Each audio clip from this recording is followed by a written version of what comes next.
Hello दोस्तों, आज हम आपको सुनाएंगे कृष्ण जन्म की कथा। द्वापर युग में भोजवंशी राजा उग्रसेन मथुरा में राज्य करता था। उसके दुष्ट पुत्र कंस ने उसे गद्दी से उतार दिया और स्वयं मथुरा का राजा बन बैठा। कंस की एक बहन देवकी थी, जिसका विवाह वसुदेव नामक यदुवंशी सरदार से हुआ था। एक समय कंस अपनी बहन देवकी को उसकी ससुराल पहुंचाने जा रहा था। रास्ते में आकाशवाणी हुई, हे कंस, जिस देवकी को तू बड़े प्रेम से ले जा रहा है, उसी में तेरा काल बसता है। इसी के गर्भ से उत्पन्न 8वां बालक तेरा वध करेगा। यह सुनकर वसुदेव को मारने के लिए उद्यत हुआ। तब देवकी ने उससे विनय पूर्वक कहा, मेरे गर्भ से जो संतान होगी उसे मैं तुम्हारे सामने ला दूंगी। बहनोई को मारने से क्या लाभ है। कंस ने देवकी की बात मान ली और मथुरा वापस चला आया। उसने वसुदेव और देवकी को कारागृह में डाल दिया। वसुदेव देवकी के एक एक करके 7 बच्चे हुए और 7 को जन्म लेते ही कंस ने मार डाला। अब 8वां बच्चा होने वाला था। कारागृह में उन पर कड़े पहरे दिए गए। उसी समय नंद की पत्नी यशोदा को भी बच्चा होने वाला था। भगवान ने वसुदेव देवकी के दुखी जीवन को देख 8वें बच्चे की रक्षा का उपाय रचा।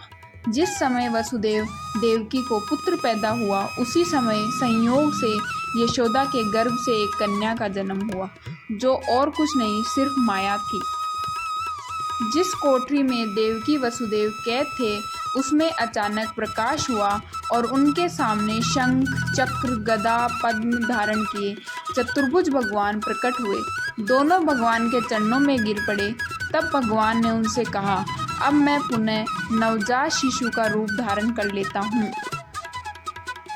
तुम मुझे उसी समय अपने पितृ नंद जी के घर वृंदावन में भेजाओ और उनके यहाँ जो कन्या जन्मी है उसे लाकर कंस के हवाले कर दो। इस समय वातावरण अनुकूल नहीं है, फिर भी तुम चिंता न करो।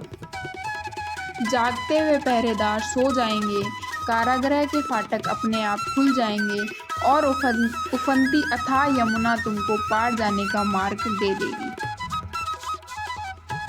उसी समय वसुदेव नवजात शिशु रूप श्री कृष्ण को सूप में रखकर कारागृह से निकल पड़े और अथाह यमुना को पार कर नंद जी के घर पहुँचे। वहाँ उन्होंने नवजात शिशु को यशोदा के साथ सुला दिया और कन्या को लेकर मथुरा आ गए। कारागृह के फाटक पूर्ववत बंद हो गए। अब कंस को सूचना मिली कि वसुदेव देवकी को बच्चा हुआ है। उसने बंदी गृह में जाकर देवकी के हाथ से नवजात कन्या को छीनकर पृथ्वी पर पटक देना चाहा, परंतु वह कन्या आकाश में उड़ गई और वहां से कहा, अरे मूर्ख, मुझे मारने से क्या होगा। तुझे मारने वाला तो वृंदावन में जा पहुंचा है, वह जल्द ही तुझे तेरे पापों का दंड देगा। तो दोस्तों, यह है कृष्ण जन्म की कथा।